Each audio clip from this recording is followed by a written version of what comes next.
quoi il s'agit? Il s'agit d'un objectif atteint que je m'étais assigné de choquer la francophonie. Et l'objectif a été largement atteint. Et je m'en félicite vivement. Quel objectif? J'étais ici en costume avec une voiture qu'on a sémée à l'extérieur. Et je vous avais dit, il n'y a aucun verset au Nouveau Testament où Dieu nous demande de l'aimer. Je l'ai dit clairement ici. Et j'ai bien pesé mes mots. Il a été prêché, le message, il était même en 2 volumes, n'est-ce pas? Les 2 dimanches. Ceux qui étaient ici ont très bien compris de quoi il s'agissait.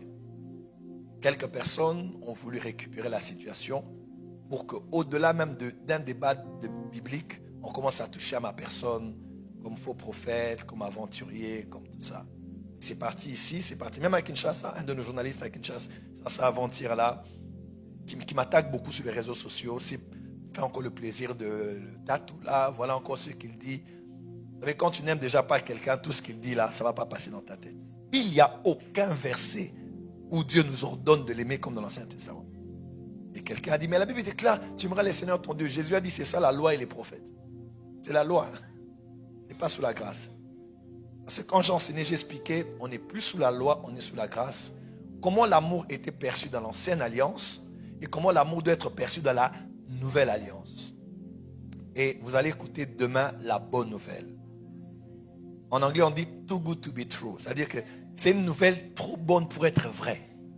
Et ça, la religion n'aime pas ça. Parce que la religion aime faire des choses pour plaire à Dieu. Tu te sanctifies pour qu'on sache que lui, il craint Dieu. Alors que c'est même pas ça. Dans l'évangile, dans la bonne nouvelle, dans le royaume, c'est Dieu qui nous a aimés. Alléluia. Et c'est lui qui nous a aimés le premier. Voilà pourquoi nous l'aimons. Parce que lui nous a aimés le premier. Alors demain à 20h30, en direct de ma chaîne YouTube, je vais un peu répondre à quelques questions, éclairer le corps de Christ, aller un peu plus en profondeur. Car quand je dis que j'ai choqué, j'ai atteint mon objectif. Parce que je vois beaucoup de gens me taguer. Prophète, qu'est-ce que tu racontes? Je dis, vous ne savez pas juste. Vous savez, à un moment même, Jésus a dit, je vous donne un nouveau commandement. Donc, il y avait un ancien où on vous disait, aime ton prochain comme toi-même. Mais moi, je vous dis maintenant, n'aimez plus vos prochains comme vous-même. Maintenant, aimez votre prochain comme moi, je vous ai aimé. Oui? Donc, on verra, dis avec moi, l'ancien et le nouveau.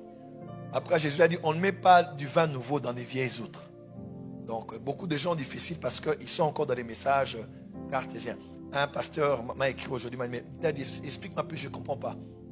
Quand je l'ai expliqué, il m'a dit, hé, on était mal habitués. J'ai dit oui. J'ai dit, c'est ça le christianisme. C'est Jésus, ce n'est pas nous. C'est d'abord lui. Ce n'est pas nous. Mais quand l'homme veut toujours avoir un peu de gloire, d'avoir lui, il aime Dieu plus que l'autre. Bon, sur base de quoi on juge l'amour que quelqu'un a vis-à-vis de Dieu? C'est un sentiment. Ce sont des œuvres. Et Apocalypse 2 explique clairement en disant, je connais tes œuvres. Hein. Si tu lis comment Jésus décrit l'église d'Éphèse, là, l'Apocalypse 2, c'est une église qui fait de bonnes œuvres. Mais après, Jésus dit, mais le premier amour, bon, finalement, si l'amour, c'est beaucoup plus venir à l'église, être loyal à son pasteur, donner les offrandes, de servir, et que tu dis que ce n'est pas ça le premier amour. Le premier amour, c'est quoi? Voilà pourquoi il faut faire une bonne exégèse de l'épître de Paul aux Éphésiens avant de comprendre la lettre de Jésus à l'église d'Éphèse. Quand dans Éphésiens, on parle de l'amour, on parle de quoi comme amour?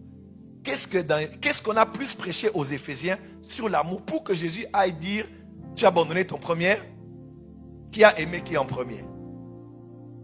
Alléluia.